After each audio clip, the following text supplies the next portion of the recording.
Good morning class. I am your Hindi teacher Savita Maurya. Today I am going to start our new lesson.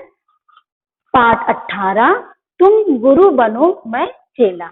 बच्चों आज अपनी इस class में हम पाठ 18 तुम गुरु बनो मैं चेला इस कहानी को पढ़ेंगे और समझेंगे। इस कहानी में गांधी जी के बारे में बताया गया है। तो बच्चों इस लेसन को समझाने के लिए मैंने इस पाठ में जो पात्र आए हैं, इस कहानी में जो भी पात्र आए हैं उनको मैंने यहाँ पर लिख रखा है और पाठ को समझाने के लिए पाठ के मुख्य बिंदु मैंने यहाँ पर लिख रखे ताकि ये आपको जो कहानी है, जो पाठ है वो अच्छी तरीके से समझ में आ जाए। पाठ का सारांश और पाठ इस पाठ में आए जो कठिन शब्द है उनको मैंने यहाँ पर लिख रखा है। तो बच्चों आइए हम इस कहानी को, इस पाठ को पढ़ते हैं और समझते हैं। बच्चों मैं इस पाठ को समझाने से पहले आपको गांधी जी के बारे में कुछ बातें बता देती हूँ। गांधी जी का जन्म 2 अक्टूबर 1869 में हुआ था। इनके पिताजी का नाम करमचंद गांधी, माताजी का नाम पुतलीबाई था। इनका विवाह कस्तूरबा जी के साथ हुआ था। हाई स्कूल की शिक्षा प्राप्त करने के बाद गांधी जी उच्च शिक्षा के लिए इंग्लैंड गए। वकालत की डिग्री लेकर भारत लौटे। भारत असहयोग आंदोलन, नमक सत्याग्रह, भारत छोड़ो जैसे आंदोलन इन्होंने अंग्रेजों के विरुद्ध किया था। इन्हें कई बार जेल की यात्रा भी करनी पड़ी। गांधी जी के प्रयासों से 15 अगस्त 1947 में हमारा देश स्वतंत्र हो गया था। 30 जनवरी 1948 को नाथूराम गोडसे ने इनकी हत्या कर दी थी। गांधी जी सदैव सत्य और अहिंसा के मार्ग पर चलते थे और दूसरों को भी सत्य और अहिंसा के मार्ग पर चलने की प्रेरणा देते थे। पात्र पहला है महात्मा गांधी जी, दूसरा है मनु। मनु इंदिरा गांधी जी का बचपन का नाम मनु था। गांधी जी उनको हमेशा मनु कह के ही बुलाते थे। तीसरा है मोची। मोची वो होते हैं जो क्या जूता चप्पल बनाने वाले होते हैं, उनको मोची कहते हैं। चौथा है जेल अधीक्षक कर्नल भंडारी। इस कहानी में 4 पात्र हैं। पहला महात्मा गांधी जी, दूसरा मनु, तीसरा है मोची और चौथा है जेल अधीक्षक। तो बच्चों आइए हम आगे बढ़ते हैं। इन मुख्य बिंदुओं के माध्यम से इस कहानी को पढ़ते हैं और समझते हैं। पहला पॉइंट है भारत छोड़ो आंदोलन। भारत छोड़ो आंदोलन का समय था। गांधी जी पुणे के आगा खान महल में नजरबंद थे।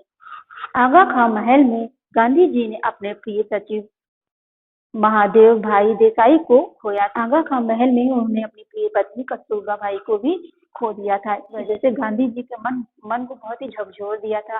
उस पर उनको मलेरिया हो गया था। इस मलेरिया के तेज बुखार ने उनको बहुत ही कमजोर कर दिया था। दूसरा है कर्नल भंडारी का कमरे में प्रवेश करना। कर्नल भंडारी जो अंग्रेज लोग थे वो सोच रहे थे कि अगर गांधी जी को जेल में कुछ हो जाएगा तो पूरे भारत में आंदोलन हो जाएगा, चारों तरफ विद्रोह उत्पन्न हो जाएगा जिसको शांत करना बहुत ही मुश्किल हो जाएगा। तो वो लोग आपस में बात कर रहे थे कि गांधी जी को बिना शर्त के ही हम लोग छोड़ दें ताकि इनको इस जेल में कुछ ना हो। नहीं तो अगर कुछ इस जेल में अगर उन्हें कुछ हो जाता है, उनकी मृत्यु हो जाती है तो जो है पूरे भारत में आंदोलन हो जाएगा जिसे रोकना बहुत ही कठिन होगा, विद्रोह चारों तरफ फैल जाएगा। तो कर्नल भंडारी जो है वो जेल में आते हैं और गांधी जी से कहते हैं है आपकी सजा माफ हो गई है, बिना शर्त के आपको मुक्त किया जा रहा है। तो गांधी जी पहले तो आश्चर्यचकित हुए कि मतलब से अचानक क्या हो। तो कहने लगे कि आपको मुक्त किया जाता है, ऐसा सबने सोच विचार कर आपको मुक्त करने का निर्णय लिया है। तो कर्नल भंडारी कहते हैं जब तक आपकी तबीयत अगर नहीं ठीक है तो आप यहीं पुणे में रुक जाइए, क्योंकि उनका वहां पे वो वहां पे जेल में थे, उनका घर तो था नहीं। कर्नल भंडारी बहुत अच्छे थे, उन्होंने इस तरह से महात्मा गांधी जी से कहा। तो गांधी जी कहते हैं तो मेरे जेल का किराया का क्या होगा। वो थोड़ा सा हंसी मजाक में ये शब्द बोले। फिर कर्नल भंडारी बोलते हैं कि महात्मा गांधी जी आप कृपया करके वापस इस जेल में मत आइएगा, क्योंकि आपकी देखभाल करते करते मेरे बाल सफेद हो गए। ऐसा उन्होंने भी मजाक के लहजे में कहा और सब हंस पड़े। तीसरा है मनु का गांधी जी का सामान समेटना। तभी गांधी जी बोलते हैं ए मनु चलो तुम सब सामान समेट लो, हमको सुबह यहाँ से चलना है। हम लोगों को यहाँ पर क्या कर मुक्त कर दिया गया है, तो सब जितना भी हमारा सामान है उसको समेट लो। तो जो मनु होती है वो गांधी जी का सारा सामान समेटने लगती है। तभी वो देखती है कि जो गांधी जी की चप्पल है वो टूटी हुई है। वो सोचती है कि अब सुबह वे क्या पहन कर जाएंगे, बड़ी चिंता होने लगती है। वो ऐसा सोचती रहती है, लेकिन फिर रात बीत जाती है। सुबह उठती है और वो क्या करती है, उन चप्पलों को ले जाकर मोची को दे आती है। तो और देकर जब वापस आती है तो देखती है कि बापूजी कुछ खोज रहे हैं। तो वो देख समझ जाती है कि बापूजी अपनी चप्पलें खोज रहे हैं। तो आके बोलती है कि बापूजी, मैंने चप्पलें आपको मोची को बनने के लिए दे दी है, वो टूट गई थी। तो वो तो गांधी जी बोलते हैं, कुछ दाम वाम भी उसका आप तुमने वो किया है कि बस ऐसे ही दे आई हो? तो कही हाँ, 8 आना उसकी मरम्मत की जो है मजदूरी है। तो कहे ठीक है। तो लेकिन फिर बोलते हैं कि गांधी जी की 8 आना देगा कौन, ना तेरे पास है ना तो मेरे पास, तो क्या मैं अब यहाँ पर अंग्रेजों से भीख मांगू, ऐसा गांधी जी बोलते हैं। तो मनु को बहुत चिंता होने लगी, अब क्या करे। अब वो दौड़ कर जाती है मोची के पास, बोलती है कि जो चप्पल मैंने कल बनने के लिए दी थी उसको मुझे वापस कर दो। तो वो बोलता है कि नहीं नहीं, अभी बन नहीं पाई है। तो कहती है, अरे बहुत अच्छा हुआ कि बन नहीं पाई है, क्योंकि अगर बन जाती तो उसको पैसे देने पड़ते। उसने बहुत ही कहा कि चलो अच्छा हुआ कि बनी नहीं। तो कहती चप्पल दे दीजिए। तो कह रहा है कि कैसे चप्पल दे दूं, ये मेरी पहली बोनी है। मोची ऐसे बोलता है। फिर कहती ये तो एक नई मुसीबत हो गई, वो चप्पल नहीं देना चाहता है। फिर मनु जो है फिर बहुत जोर से बोलती है, ये चप्पलें जो है वो गांधी जी की, वो मांग रहे हैं। जब मोची ये बात को सुनता है तो बहुत खुश होता है, अरे गांधी जी की चप्पलें हैं, ये जिनको सारा देश जानता है, इतने बड़े नेता की चप्पलें हैं। वो बहुत खुश हो जाता है कि ये बापू की चप्पलें हैं, क्योंकि उस समय बापू को सभी जानते हैं और बापू का कि किसी के पास आना या उनकी कोई सामान का तो बहुत ही फक्र या क्या कहते हैं, गर्व की बात होती थी। वो बहुत खुश हो जाता है कि गांधी जी कहते थे अब तो मैं ये बिना चप्पल के तो मैं बना नहीं लूंगा, इसको वापस ही नहीं करूंगा। अब मनु जो है बहुत समझ में नहीं आता कि उसको क्या, कि वो भी छोटी थी उस समय। तो वो भी सोचती मैं क्या करूँ, अब ये चप्पल भी नहीं दे रहे हैं और मेरे पास पैसे भी नहीं है कि मैं इनको दे सकूं। चौथा पॉइंट है गांधी जी का चप्पलों की मरम्मत करना सीखना। तो जो मनु है वो मोची को समझा बुझाकर गांधी जी के पास ले आती है। तो गांधी जो मोची आता है, देखता है गांधी जी एकदम साफ सुथरी कथरी उसको बैठे हुए रहते हैं और वो और लोगों से बातचीत करते रहते हैं जो मिलने उनसे आए हुए होते हैं। तो वो कहते हैं, गांधी जी बोलते हैं मोची से, क्या तुम मुझे चप्पल की मरम्मत करना सिखाओगे? तो पहले तो वो अचंभे में पड़ जाता है, इतने बड़े नेता मुझसे चप्पल बनाना सीखेंगे। फिर गांधी जी ने उससे विनम्र निवेदन किया, बहुत ही प्यार से बोले कि तुम मुझे चप्पल बनाना सिखाओ।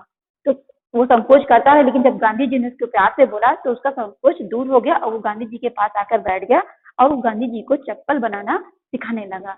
उसको ये नहीं मालूम था कि गांधी जी को चप्पल बनाना आता है, उन्होंने चप्पल बनाना सीखा था, लेकिन वो उसको नौसिखिए की तरह सिखा रहा था और गांधी जी भी मन लगाकर उससे क्या कहते हैं, चप्पल बनाना सीख रहे, जैसे कि उन्हें कुछ भी नहीं आता है। तो गांधी जी चप्पल बनाना सीख भी रहे थे और जो उनसे मिलने वहां पे जेल में आए थे उनसे बातें भी कर रहे थे, कि उन लोगों से बताते हैं कि मैंने अफ्रीका में जो उनके मित्र थे उनसे उन्होंने चप्पल बनाना सीखा था।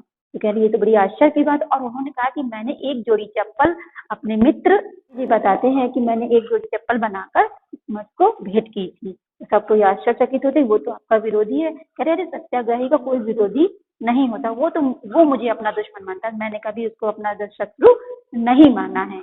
और आपको पता है उन्होंने मेरी चप्पल को विशेष उपहारों में जगह दी है। ऐसा गांधी जी जो उनसे मिलने आए होते हैं उनसे बताते हैं, बातचीत करते हैं। और जो मोची है वो गांधी जी को चप्पल बनाना सिखाता है। धीरे धीरे गांधी जी अपनी चप्पल बना लेते हैं और बहुत खुश होते हैं कि मैंने चप्पल बना लिया, अब मुझे इसको 8 आना नहीं देना होगा। जो इंदिरा गांधी होती है मनु, वो गांधी जी को मग्न होकर देखती रहती है कि उन्होंने 8 आने क्या बचा ली, जैसे लगता है कि 8 लाख रुपया देश का बचा लिया। ऐसा संतोष गांधी जी के मुख पर दिखाई दे रहा था। तो बच्चों, इस मुख्य बिंदु के माध्यम से मैंने आपको ये लेसन समझा दिया। अब आइए हम आगे बढ़ते हैं, पाठ की सारांश को भी पढ़ लेते हैं।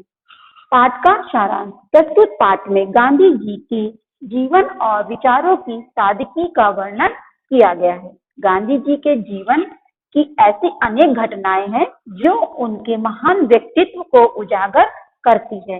इस पाठ में गांधी जी की सरलता, विनम्रता, स्वाभिमान, श्रम का महत्व तथा जातिगत विचारों का परिचय मिलता है। तो बच्चों, ये था इस पाठ का सारांश। आइए अब हम आगे बढ़ते हैं। पाठ में जो कठिन शब्द है उनको भी हम पढ़ लेते हैं। कठिन शब्द। बलि, बलि का अर्थ होता है भेद। असंभव, असंभव का अर्थ है नामुमकिन। उपकार, उपकार का अर्थ होता है भलाई। संकोच, संकोच का अर्थ होता है झिझक। मुग्ध, मुग्ध का अर्थ होता है मोहित। साक्षी, साक्षी का अर्थ होता है गवाह। आश्चर्य, आश्चर्य का अर्थ होता है हैरानी। तो बच्चों ये थे इस पाठ के कुछ कठिन शब्द। आपको बच्चों ये लेसन अच्छी तरीके से समझ में आ ही गया होगा। इस लेसन में बस इतना ही।